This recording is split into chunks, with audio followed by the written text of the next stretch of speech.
Hello everyone, welcome back to my channel. It's been a minute. Thank you so much for being patient. As I always say, training has to fit your life and sometimes life takes over. We're here in the cold, so we're gonna jump right into this workout with some jumping jacks. Be nice and gentle. We're gonna do about 20 here. Light feet, landing softly, just moving the body, generating some heat. Nice light feet. 3, 2, and 1. Good. Now we're going to step nice and wide and we're going to roll down through that spine. Again, this is still the warm-up, so be gentle. I'm out in the cold. If you are working out in the cold or going for a run in the cold, just know you might take a little bit more time to warm up. You might not get the same range in the cold as you might in a warmer environment. But it's still good. There's lots of benefits to working out in the cold. We're going to shift to one side, finding that runner's lunge, and give ourselves a little twist, and then we're going to walk ourselves over to the other side. Feel free to adjust the feet however you need. My lovely little mittens were a Christmas present from my mama. So we're gonna use those guys today. Because it's cold, it's so cold. But I kind of love the snow. I'm probably the only one in New York who is so happy for the snow. All right, so we're gonna do round 2. You can't see that in mittens, but we're gonna do round 2. All right, again, jumping jacks, nice light feet. I always like to think of shooting my legs out to the side as opposed to jumping up really high when I use a jumping jack for a warm-up. Not that jumping up super high is anything bad, but when you're doing a warm-up, I really like to focus on the outer glutes, the abductors, kicking my legs out to the side, or not kicking, pulling my legs out to the side, there we go, as I jump out. Going down into that roll up and roll down. Again, nice and gentle. Just warming up those hips, warming up those hammies, the honey hammies. And then walking over and giving yourself a gentle little twist. Think of that twist coming from the upper back as opposed to the lower back. That T-spine. Like I said, there are so many benefits to working out outside or running outside when it's cold. You just want to know, try to dress for like 10 to 20 degrees warmer than it actually is. That way, as your body heats up, you won't feel the urge to take off a layer. Don't forget to hit that like and subscribe button. And we're going to get into our first superset, which is some plie squats and some standing abs. So again, just to note, you might not have the same range in the cold, right? It's not worth trying to jam into that range. If you're a little shy of your normal range when you're working out in the cold, that's totally normal and perfectly fine. So we're gonna sit as deep as you feel comfortable, and then we're gonna swivel one knee in at a time with just a little baby pulse. Swivel, you'll find that the swivel should put you in pretty much your exact position for your split squat, which is what we're doing here. Swiveling into that split squat position with a little pulse. Yes, just a little pulse to fire up those legs, fire up those glutes. 3, 2, and last. Whoa, whoopsie-daisies. Sometimes that happens. Balance is a thing, try to ignore it. So we're gonna shift over to one side and sit into that leg, right? We have a plie, as we would call it in dance, or a baby bend, baby squat. And we're reaching same knee to same elbow. Trying to use that core, and then we're gonna go to knee to opposite elbow. Again, using that core, one easy way to make sure that you use the core to lift the leg and not just kick the leg is to put it on an exhale. Yes. So then we're gonna shift over to the other side, find that plie or that baby squat, and same side knee to same side elbow. We're hitting the different obliques here. It's also balance. We're also, because we're in this plie, we're going to be firing up those legs some more. Yes. Keep it going. You're doing great. Can't see you, but I'm sure you're doing great. Round 2. We're going to hit most of these supersets for 2 rounds, but feel free to do a 3rd round. Just hit the pause button after round 2 and do a 3rd round. Totally fine. Or a 4th. Or a 10th. I'm just kidding. Please don't do 10. I mean, if you really want to. I don't. Yeah, so we're sitting into that plie. Happy to be back. And then we're sitting into those split squats. I like this swivel because it really works like the deep 6 hip stabilizers, right? Internal and external rotators of the hip. We're trying to stay low.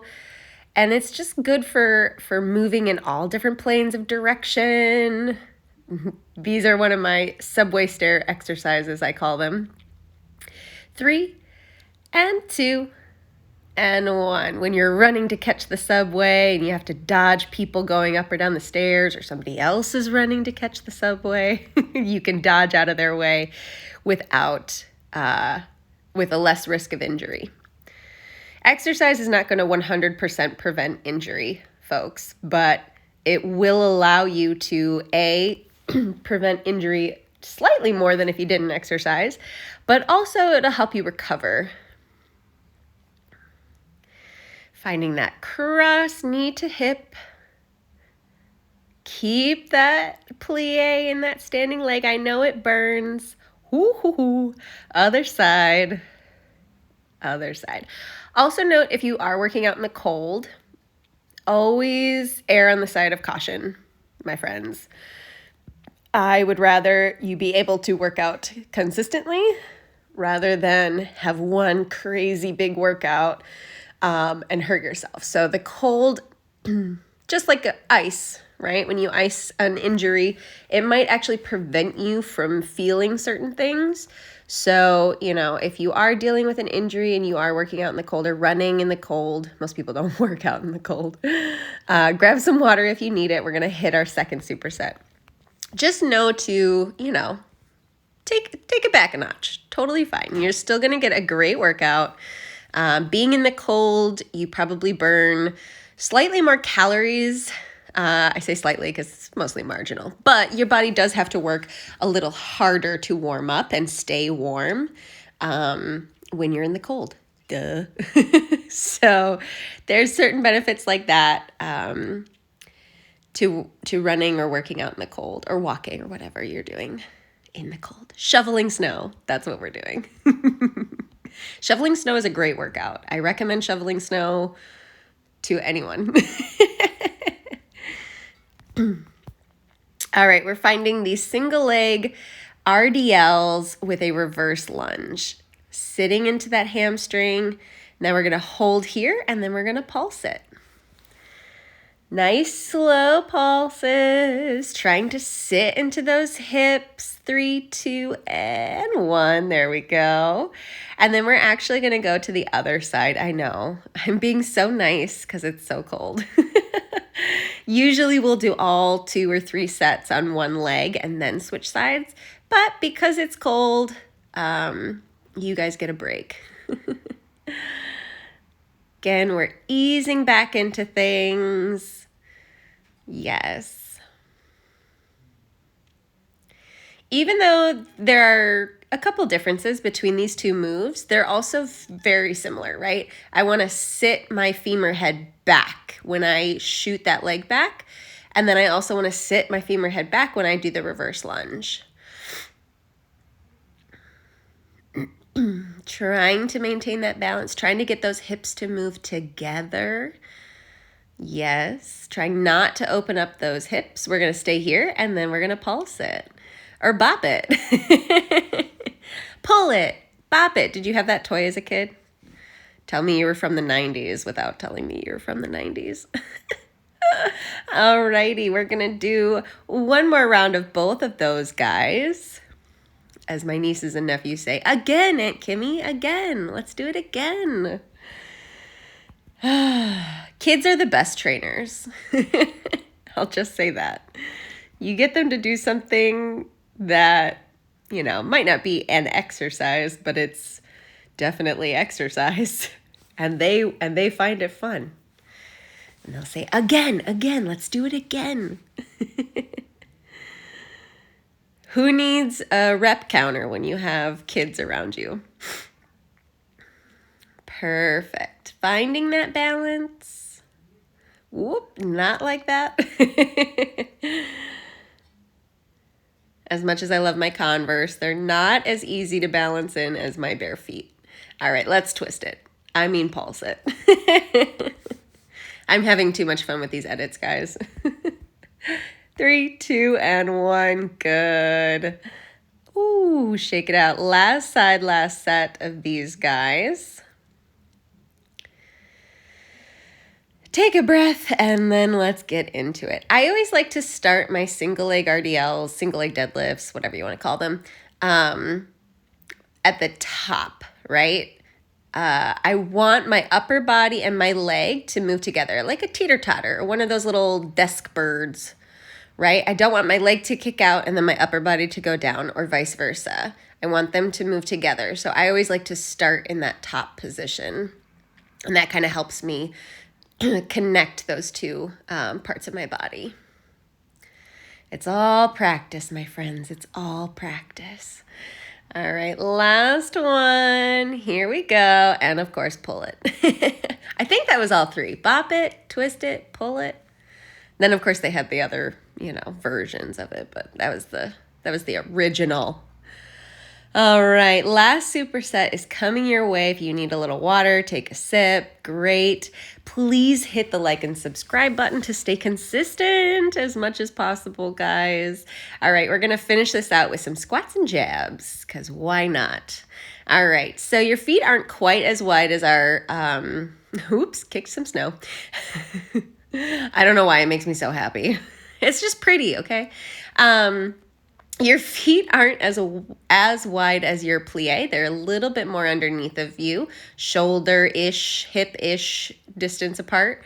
Everybody's body is going to be a little bit different, so feel free to play around with that, whatever feels less uncomfortable, I should say. And then we're going to try to tap opposite hand to opposite toe. Don't worry, you can hit the knee. You can just reach that knee in. It's totally fine. Just trying to find that opposite balance. Lovely. Yes. Finding those heels every time.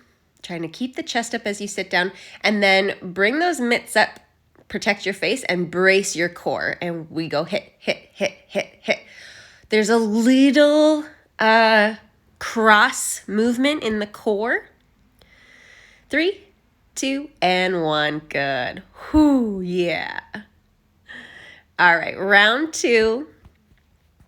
This one, because I liked it so much, I was having so much fun, we're actually going to do 3 times. The other ones we only did 2. Unless you hit the pause button and did a 3rd one. But this one we got 3 going. You can hit the pause at the 3rd one and do a 4th round if you like. Always an option, guys. There's always lots of options. Like I said, fitness has to fit your life. And it has to fit your body. You got to do what feels right for you, right? If it doesn't feel right, it's not right. Something ain't right. And if you don't know how to fix it yourself, please reach out. Don't hesitate to leave a comment. You can find me on Instagram as well.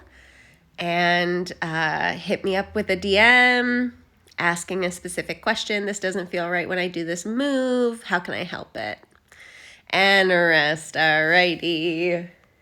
You can't see with my mittens on, but we're going into round 3 here, folks. All right. So we've got that squat and that opposite toe tap. Toe touch, toe kick. So many names for so many things. Alrighty, trying to keep that chest up. Another thing that I've been really playing with in my personal workouts is trying to get every rep to feel and look the same, right? Even as you get tired and that form starts breaking down, we don't want that chest to fall forward. We don't want to round that pelvis underneath of us. We don't want those knees to start wiggling and wobbling all over the place, right? So if you have to slow it down, you have to slow it down. Totally fine. But try to make every rep feel and look the same from your warm-up to your max effort. All right, last set of jabs. Hit, hit, hit, cross, cross, cross. Kind of think of these as like baby cross abs. 3, 2, and 1. You did it, my friends. You did it. Nice work. We're going to stretch. Take that arm across the body. This would be a level 1. If you want to add to this stretch, tuck the same leg as the arm that you have crossed back. Squeeze those glutes forward to get a little hip flexor, and then push the leg back as you pull the arm across. And then we're going to switch to the other side. This will create a nice stretch in that hip flexor all the way up into that core. Tuck that pelvis, yes. And then as you pull that arm across, think about stretching that leg back behind you. Beautiful. I'm loving the little bit of snow on my deck. It's great. So this is one of our dancer stretches. You can use that hand on that thigh to really support it, or you can use your core to support yourself. Yes, wherever level you're at, whatever level you're at, you'll get a good stretch. Stretching side to side. Lovely. And then turning those feet, we're going to find that runner's lunge. You can wiggle that leg behind you. Yep, squeeze that back glute to keep those legs up. Bring that same arm up and over. You can also drop that back knee. I'm not going to because it's cold. But feel free to drop that back knee if you're nice and warm inside your house. Yes.